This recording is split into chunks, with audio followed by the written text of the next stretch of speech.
The chair for the session is Bruce Lyons. He's a professor of economics at UEA and a founding member of the CCP. He's done competition policy in research, but also in practice, has been a member of the UK Competition Commission from 2002 to 2011, has also been on the EU's Economic Advisory Group, and is now someone who's been doing a lot of work on the intersection of consumer protection issues and competition issues. Bruce, take it away to our next session about differentiated treatment. Okay, thanks. Economists have always been pretty happy to talk about price discrimination without saying or implying anything particularly pejorative, because price discrimination can be beneficial, indeed pro-competitive. Now, the same can be said about other dimensions of discrimination, such as access or prominence, but it has to be acknowledged that discrimination has increasingly negative, pejorative connotations. So this session is entitled Differentiated Treatment. Now, the major emphasis in this session, indeed in the conference, is the modern twists of having platforms and varying degrees of vertical integration and indeed multi-market activity. So our first speaker, Inge Graef, has written an excellent paper that provides a simple classification of a bewildering array of many business strategies, as it were, and has done a fantastic job in fitting an enormous amount of case law, particularly in relation to P2P relations, platform business relations. And she fits that into this framework and also draws implications for competition law, economic dependence, and fairness. Our second speaker will be Ben Harries, who has the practical, everyday regulatory responsibilities, and he'll talk about the practical issues of promoting competition in fixed telecoms through ex-ante regulation. So first of all, then, I'd like to invite Inge to please turn on your camera and microphone while I say a little bit about you. And Inge is an assistant professor at Tilburg University, where she is affiliated to two major institutes, one in law, technology and society, and the other in law and economics.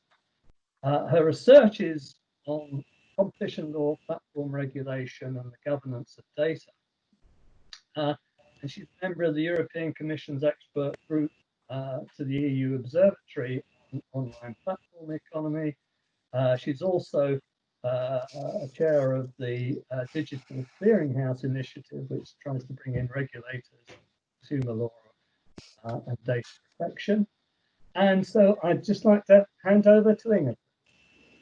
Okay, thank you very much for that kind introduction and also for the opportunity to speak here. So let me see if I can share my slides.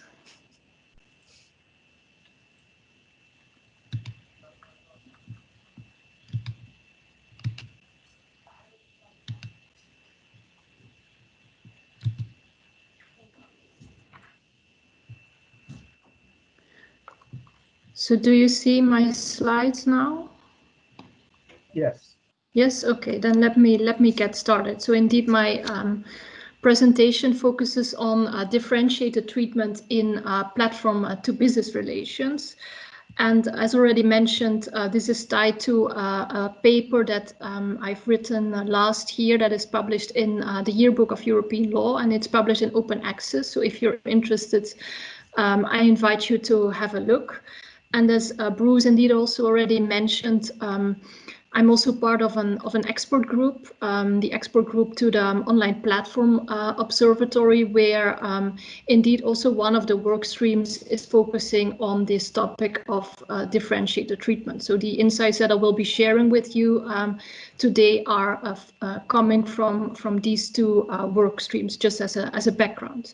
So when I talk about differentiated treatment, what do I then mean? So for me, a good way to define that term is to look at it as a form of discrimination indeed. So following the definition of Article 102 sub C, so we could see it as a form of application of dissimilar conditions to equivalent transactions. So that is for me the starting point that I use to look at this topic.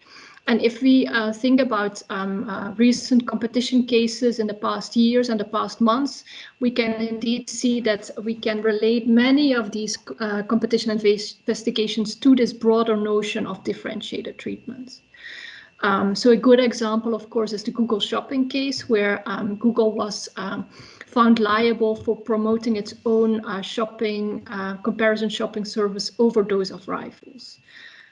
Also, we have seen the Amazon investigation that the Commission opened last summer, which is about preferential access to data.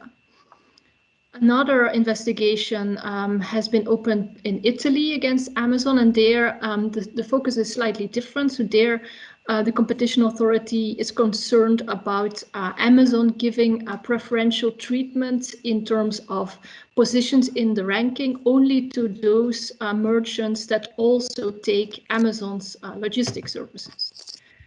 And also moving to the Netherlands, to the Dutch competition authority, the ACM, also launched an investigation into Apple, so where it is focusing on types of self-preferencing by Apple that could have an adverse effect on news media in particular. And of course, we have also seen a few weeks ago the opening of competition investigations by the European Commission against Apple's behavior in the App Store, related to the restrictions and the limitations that Apple imposes on app developers that could also be related to this broader notion of differentiated treatment.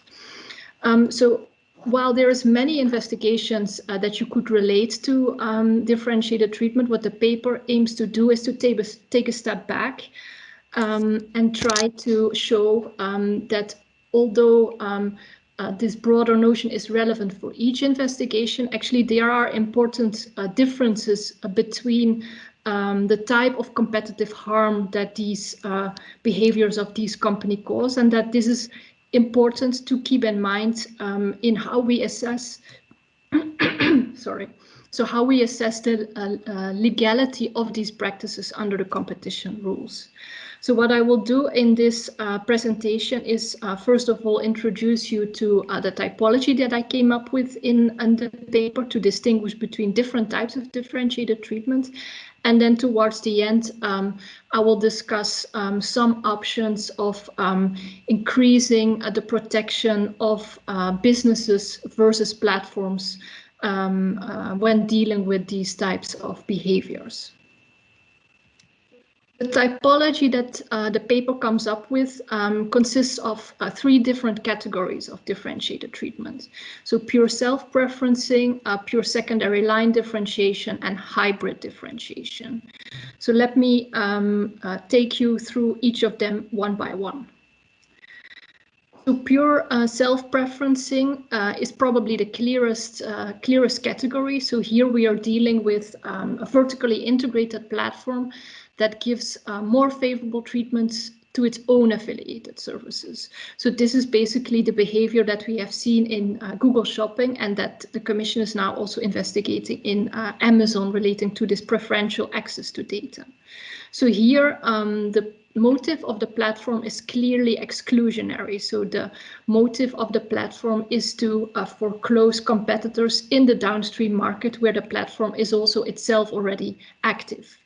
So there is, of course, discussion about what should be the legal principles under which we assess this type of behavior. And here, we are, of course, waiting now for the judgment of the General Court in Google Shopping to confirm what the Commission did in its decision will be confirmed. Also, the paper also goes a bit into the legal intricacies there, but in the interest of time, I will not discuss this here because I want to move on to the next category.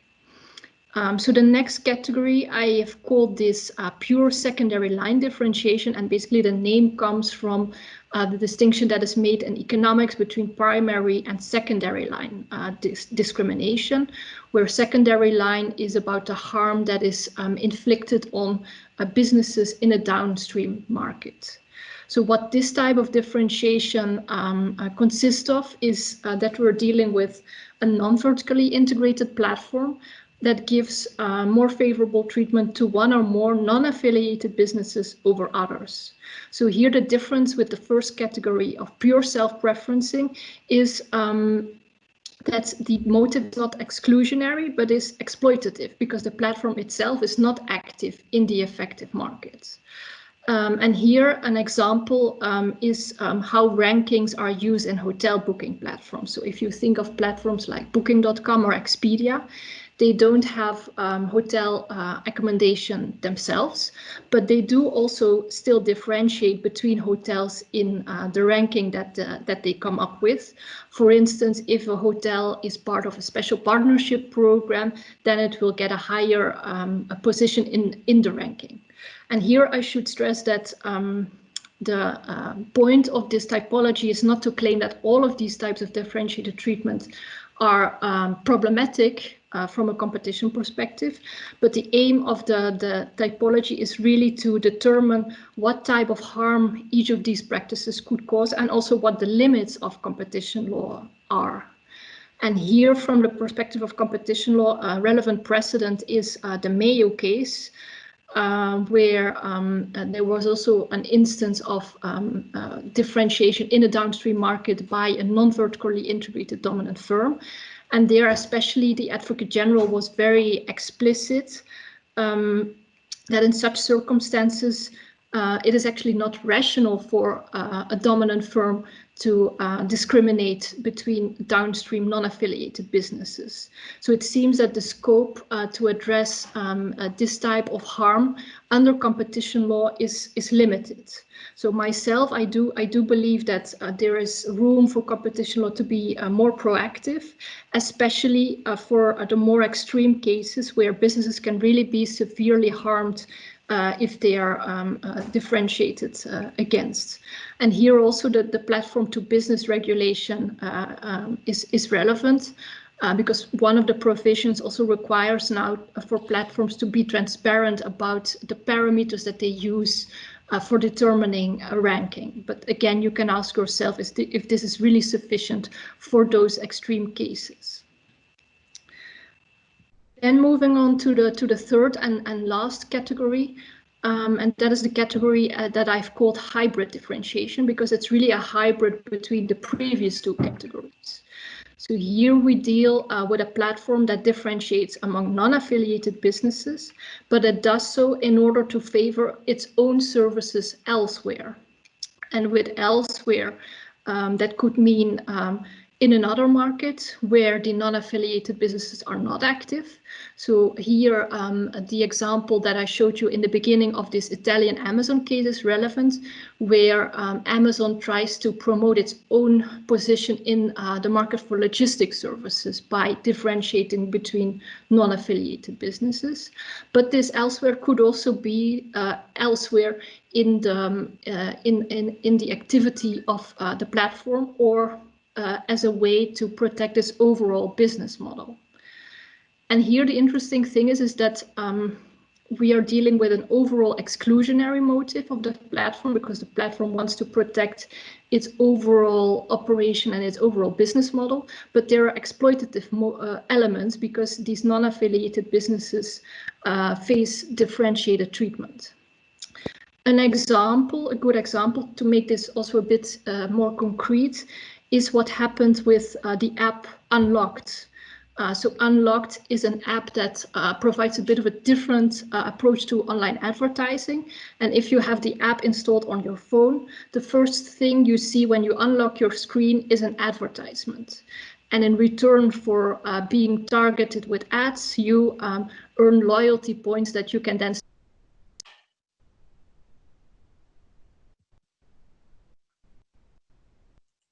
Inge, you've gone quiet, at least for me. Yeah, so I got a message that I've been muted, but. Right. It was just when you were talking about loyalty points. You're back fine now, so. Yeah, so I got to, apparently someone in the meeting is muting me, but I hope it is okay now. So indeed, so these loyalty points, you earn loyalty points if you are using this app. And at a certain point, Google informed Unlocked that it was planning to remove the app from the Google Play Store because Unlocked was breaching the general terms and conditions of Google, because one of these terms said that it was not allowed for app developers to interfere with the operation of the device. And on the one hand, you can claim, well, it is to some extent legitimate for Google to do so, to protect how its device is operated. But on the other hand, you can also see that there might be a motive of Google behind this, where it wants to protect its overall ad-supported business model, where it's probably not happy that the first thing that users see when they unlock their Android phone is an ad that is not supported by the Google Ads system. And here, I think this type of differentiated treatment is particularly challenging for competition authorities because the impact is not strictly confined anymore to relevant markets. So even if the dominant firm is not competing directly with a business in the same market, there might still be an incentive for the platform to engage in differentiated treatment. So in order to capture this type of behavior, I think it's also important to look beyond relevant markets as such, and also to look at the wider strategies that platforms have. And this also ties in a bit with the previous session on platform development. So now moving on to the second part. So now we know what the typology consists of. So what can we do to create more effective protection for businesses versus platforms? So here the paper looks at the role of economic dependence, where some member states already have national laws in place to protect businesses. But apart from that, I also think that within competition law, there is more that we can do to protect business users of platforms. And here, I think we can take a more dynamic interpretation of the as efficient competitor test as we have it now, where you would also want businesses, especially in very concentrated markets, to also get a chance to grow and to become an as efficient competitor for at least part of the activities that the platform has.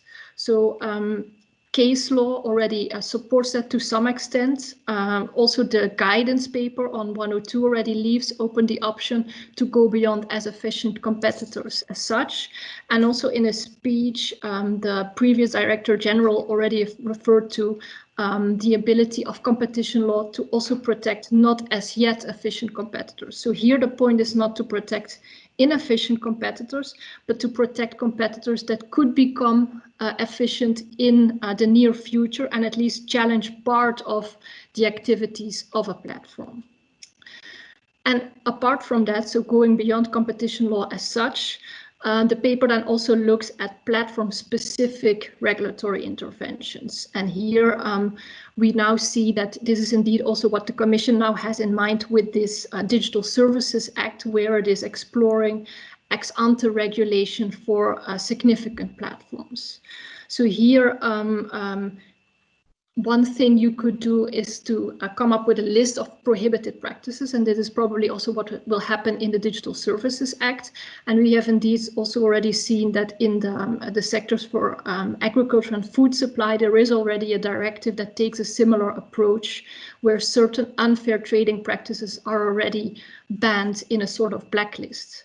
But I think on top of that, it is also important to have a more general fallback clause in there, which could be based on a notion of fairness, and that would allow regulators also to step in for newer practices that we can't foresee now, but that also may become problematic in the coming years.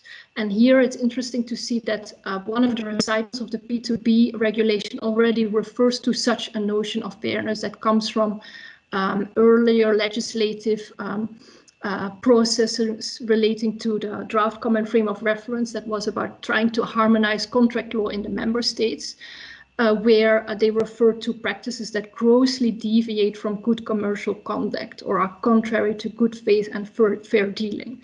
So I think a notion of fairness like this would help to give more effective protection and also give flexibility to look at practices that we can't foresee yet.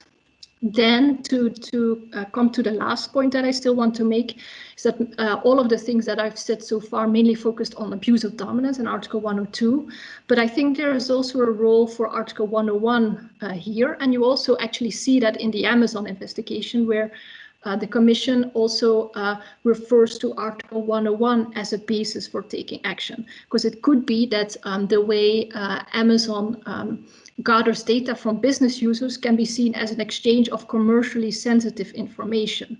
So here there could then also be a role for the revision of the vertical block exemption regulation, which will be on the table in a few years, to, for instance, ban contractual clauses relating to the exchange of commercial information from businesses to a platform as an excluded restriction, which would then expose these clauses to liability under Article 101.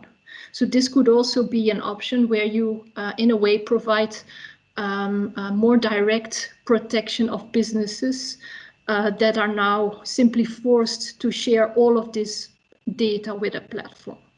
So to conclude, I think this typology, although the categories are not always easy to distinguish from each other, I think it's a helpful framework to also determine in the future what are the practices that we should be looking out for, and what is the competitive harm that they cause, and also what the limits of competition law are, and what other practices we might want to protect against in additional regulation going beyond competition law as such. So I will stop here, and thank you for your attention.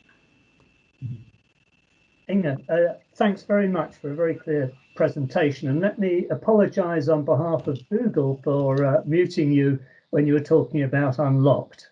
I'm sure they didn't intend to do it. So if you could turn off your, yeah, and Ben can turn everything on. Our next speaker is Ben Harries, who's a principal economist at Ofcom, the UK's communications regulator, with over 12 years experience in regulation, working on a wide range of competition matters right across the communications sectors. He's closely involved in Ofcom's work to promote investment and competition in fibre networks, making quality broadband services available to people and businesses across the UK. This is a highly contentious issue. So over to you, Ben. Thanks, Bruce. Can you hear me? Yes, can hear you. Excellent, perfectly. Great. Okay, well, thank you for the opportunity to share a few thoughts on Inge's paper, and thank you to Inge for her really interesting paper and presentation. I enjoyed reading it. I should add that these are my own thoughts and not necessarily those of Ofcom's. The paper for me raised the really interesting question as to how far competition law could go in dealing with concerns around differentiated treatment by online platforms, and whether there's a need for platform-specific regulation. And as Inge acknowledges in her paper, the competition concerns around differentiated treatment aren't unique to online platforms. They arise in many sectors, including in fixed telecoms, where I think access to the incumbent's network in order to compete might be seen as analogous with access to an online platform. So what I was intending to do is to spend a few minutes talking about the level playing field in fixed telecoms, why it matters and how we achieve it. Clearly, there are differences between fixed telecoms and online platforms, but to the extent that there are parallels, there may be some lessons to learn. And at the very least, I think fixed telecoms serves as an example of how far one could go in this endeavour to create a level playing field, though I recognise it may not be desirable to go that far. In her paper, Inge comments that Article 102 doesn't seek to ensure a full level playing field for all. As we know, it places on dominant firms a special responsibility not to distort competition. And in practice, the guidelines and case law identify types of conduct that may amount to an abuse of dominance. However, these rules, if you'll allow me to call them that, are articulated for the whole economy. They're not intended to be adequate for each and every sector of the economy. And indeed, in the case of fixed telecoms, we've been given an ex ante regulatory framework which has a specific aim of promoting competition. You might call that market making or market shaping, and that's quite different to what competition law is doing. So just by way of background, for those less familiar, in the UK, BT owns a telecoms network with near ubiquitous coverage, and it retails its own services over that network. And given the high cost of building a network from scratch, BT's been found to have enduring market power. And what Ofcom does, we use access regulation to encourage entry into as much of the value chain as is economically viable, with a view to the downstream markets then becoming effectively competitive. So, for example, the regulation provides other operators with access to BT's ducts and poles or BT's cables that they can then take and make their own broadband services, which they offer to consumers in competition with BT and with one another. And over the last 20 years, the type of competition we're promoting has changed, with the focus shifting up the value chain. So today, we're regulating access to BT's underlying duct and pole infrastructure so that operators can deploy their own fibre cables in competition with BT. But regardless of the level of the value chain we're focused on, the creation and maintenance of a level playing field has been central to Ofcom's regulatory strategy. Access to BT's network isn't sufficient. BT should also not be able to use control of the critical wholesale inputs to favour its downstream businesses. Should not be able to self-preference, to use the language Inge used. So I thought I would talk a little bit about why the level playing field is so important in fixed telecoms, and do so by thinking about what could go wrong if we don't ensure a level playing field. So first off is the foreclosure risk. BT could set the terms of supply to its competitors so that they're unable to match either the price or quality of its own downstream products. This could lead to a reduction in competition downstream with consequent adverse effects for consumers. And in the extreme, it could see competitors completely exit the downstream market. But there are concerns that go beyond naked foreclosure. So, for example, if BT's competitors were to achieve competitive advantages that would otherwise allow them to win more business than BT, BT could set less favourable terms to those competitors to negate those advantages. And the effect of that would be that customers would not gravitate to the most effective competitors, and that process of competition gets distorted. And then dynamic competition can also be undermined by the lack of a level playing field. So if one of BT's competitors invests in improving the services that they offer, and if it's successful, BT would have the opportunity to raise the price of access to that competitor in order to expropriate the profitability associated with those investments. And the very threat of BT doing that risks dulling competitors' incentives to invest and innovate in the first place, a form of hold-up problem.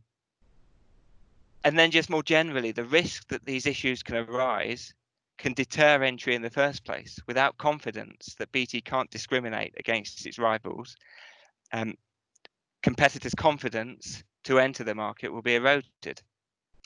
Given these concerns, in a fixed telecoms context, we believe ex-ante rules to create and maintain a level playing field are vital. They ensure that the access remedies we impose are effective in providing a platform for competition on the merits to emerge. They provide certainty and they allow for timely intervention. Specifically, we impose non-discrimination remedies. They come in different forms. The most common or the most effective of which is called equivalence of inputs, where BT is required to supply the downstream products, supply access on exactly the same terms to competitors as it supplies to itself. So same terms, same price, same processes. And that generates powerful incentives on BT to improve the products it offers to competitors. We also accepted commitments from BT on how it's organised. So BT's recent commitments in 2017 mean that the part of BT which manages the network is independent from the rest of BT and therefore should act with a clear focus on equal treatment for all its customers. And then price regulation seeks to address the risk that BT uses its vertical integration to favour its retail businesses, for example, through a margin squeeze. Some of these interventions clearly go beyond competition law. Take separation, for example. Others, such as pricing rules against margin squeeze, may mirror competition law approaches, but arguably we have more latitude under ex-ante regulation to allow for not yet as efficient competitors. So you see, creating and maintaining a level playing field is central to our efforts to promote and secure effective competition in fixed telecoms.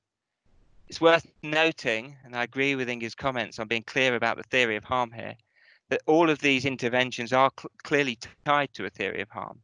And ultimately, their aim is to benefit consumers, not particular competitors. As I said, there are clear differences between telecoms and online platforms. And these differences may mean it's undesirable to go this far. Particularly in telecoms, the economic dependence that we see, access seekers being dependent on access to the network, is accompanied by market power. As a result, BT can act in a way which causes substantial harm to consumers and competition. And it's that market power which underpins our whole regulatory approach, including to the level playing field. Online platforms are different. Economic dependence is not necessarily accompanied by market power. An online platform could be an unavoidable trading partner to an online business, but if that online business operates in a market where it faces competition from others not dependent on access to the platform, it's less clear that there's a market power issue there. So to conclude very quickly, I think that's where we get to in telecoms. It sort of stands as an example of how far you could go in terms of promoting a level playing field. And the question in my mind is, how far should we be going either through competition law or regulation in the online platform space? Thank you. Right. Thanks, Ben, very much. So I'm going to start off the questions with one, first of all, for Inge. Now, you suggest that there's a possible fairness test in the absence of dominance based on a proposal for, is it a common European sales law or the P2P regulation anyway, which refers to practices which grossly deviate from good commercial conduct or are contrary to good faith and fair dealing. Now, good faith is a pretty well established in contract law, but I'm not sure that a fairness test is sort of defined by what fair dealing.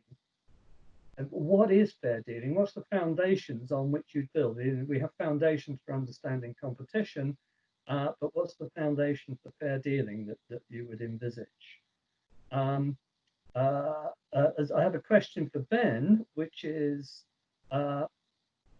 when is vertical separation best answered? You talk about all these various benefits of regulation, but when would it be better to just go for full, all-out, clear-cut vertical separation of integrated business? And perhaps just another one for Inge is the thing in the ether is at the moment there's a consultation from the Commission on an EC market investigation tool, and I wonder if you would envisage this as being a way to get at some of these practices, or whether you talk more about direct regulation and the boundaries of competition. Okay, so I'll go first to Inge. Yeah, thank you very much for those questions. So on your question about the fairness test that I referred to, I indeed see your point that it is not clear to define what exactly would be fair. I think the main point here is that it should be some sort of test of proportionality. So how far can a platform go in protecting its own commercial interests when this really harms the interests of the business? And this also ties in with the discussions that you see now also brought up by the Vestager report, for instance, about platforms acting as regulators. So by the way they design their platform and by the way they set up their terms and conditions, they can basically decide under what circumstances and under what conditions a platform can reach a consumer. So here my point is that I think the balance now tilts too much to the platform having full discretion on deciding what a business user can do, whereas this fairness test would try to tilt that balance a bit more towards also being able to protect the interests of the business user if those interests also align with consumers. So I agree that this is a bit of a maybe a difficult test to operationalize in the abstract, but when I think when it comes to applying this in practice, it really comes down to a sort of proportionality test, balancing the interests of the various stakeholders. And then the question on the new competition tool. So I indeed think that some of the practice of differentiated treatment that we are discussing could also be addressed through this tool. And I think probably this notion of not as yet efficient competitors could come in there as well, in the sense that if there are structural competition problems, a competition authority could already intervene in order to give more room to businesses that might not be as efficient already as a dominant firm, but that could grow into a real challenger of the platform in the near future. So I think in that sense, the new competition tool could be an effective mechanism to operationalize that. Thanks very much. Ben, we've got a very quick response. Yep, very quickly. I'd make two observations based on the telecoms experience. One is where equal treatment goes beyond sort of the particular access rules. So in the case of telecoms, if the investment decisions that the vertically integrated firm makes are important, then separation will make sure that those investment decisions meet the needs of all downstream players. The other is when the upstream firm is competing with other upstream firms. So where you've got platform competition, vertical separation essentially allows the downstream business to choose which platform to use, and you get an additional dimension of competition from the downstream business being able to choose between platforms. And I think they're two considerations. Right. Thanks very much. I've got to hand over to Graef.